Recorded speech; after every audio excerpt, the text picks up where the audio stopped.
प्रिय विद्यार्थियों, बोर्ड पे एक बहुत ही इंपॉर्टेंट क्वेश्चन लिखा हुआ है और 99.99% बच्चे इस क्वेश्चन को गलत कर देते हैं।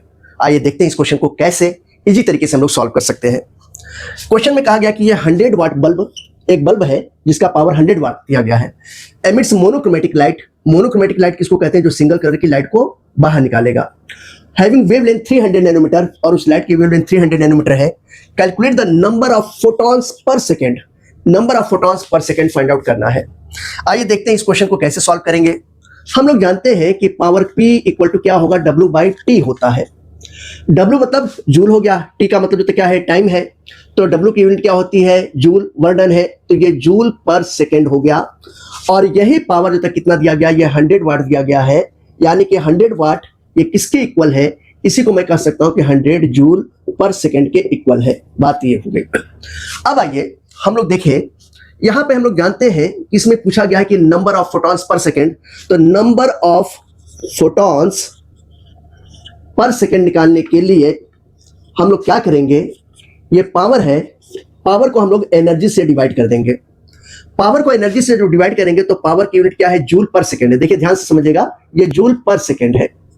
और एनर्जी की यूनिट क्या होती है? ये जूल होती है। तो ये जूल और जूल कैंसिल हो जाएगा, तो जो number of photons per second है, जो तो सेकेंड नीचे रहेगा, ये आ जाएगा। अब पावर जो तक क्वेश्चन में क्या दिया गया है? पावर क्वेश्चन में 100 जूल पर सेकेंड दिया गया है, या 100 वाट कह सकते हैं। अब ये E निकालने का फॉर्मूला, एनर्जी निकालने का फॉर्मूला क्या होगा? E equal to H nu होता है। ये देखिए यहां पे मैं निकाल रहा हूं, फाइंड आउट कर रहा हूं, E equal to H nu, या इसी को सिंप्लीफाई करेंगे तो ये hc/λ हो जाएगा। H क्या है? प्लैंक कांस्टेंट, जिसकी वैल्यू 6.6 मैं लिखता हूं, इंटू 10⁻34 जूल सेकेंड हो गया, इंटू C क्या है? Speed of light 3 into 10⁸ metre per second हो गया। वेवलेंथ कितना दिया है? 300 nanometre. 1 nanometre equal to 10⁻9 metre होता है, तो 300 नैनोमीटर को 300 इंटू 10⁻9 मीटर हम लोग लिख सकते हैं। अब इसको जब सॉल्व करते हैं तो देखिए यहाँ पे 3 और ये कितना हो गया? ये 100 हो गया। 100 का मतलब यहाँ पे क्या होगा? 100 का मतलब 10⁻2 हो गया। 10⁻9 में से 10⁻2 जाएगा तो 10⁻7 बचेगा।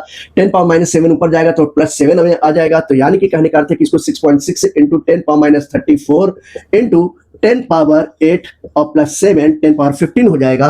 अब इसको करेंगे तो ये देखिए 6.6 इंटू 10⁻34 और प्लस यहाँ पे जो था ये 15 हो गया, ये 15 हो गया। जब इसको मैं सॉल्व करता हूँ तो ये 6.6 इंटू -34 में से 15 जाएगा, तो यहाँ पे देखिए 10⁻- ये 14 में से जो था 5 गए तो कितना हो गया? ये 9 हो गया। 2 में से 1 गए, 1 बचा, 10⁻19, ये इतना जूल आ जाएगा।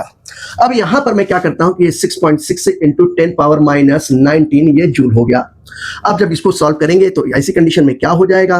10⁻19 ऊपर जाएगा। जब इसको करेंगे तो ये देखिए 100 इंटू 10 पावर जो था ये 19 हो जाएगा, और यहाँ पे कितना है? ये 6.6 है।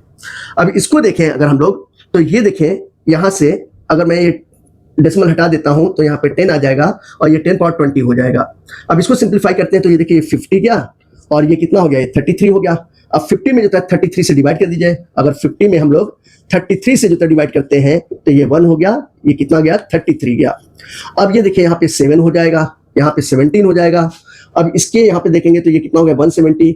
अब देखिए ये कितने टाइम्स जाएगा? लगभग अगर हम देखें तो अगर 30 होता है तो 30 इंटू 6 तो कितना जाएगा? 180। तो 5 टाइम्स लगभग जो था 1.5 हो गया।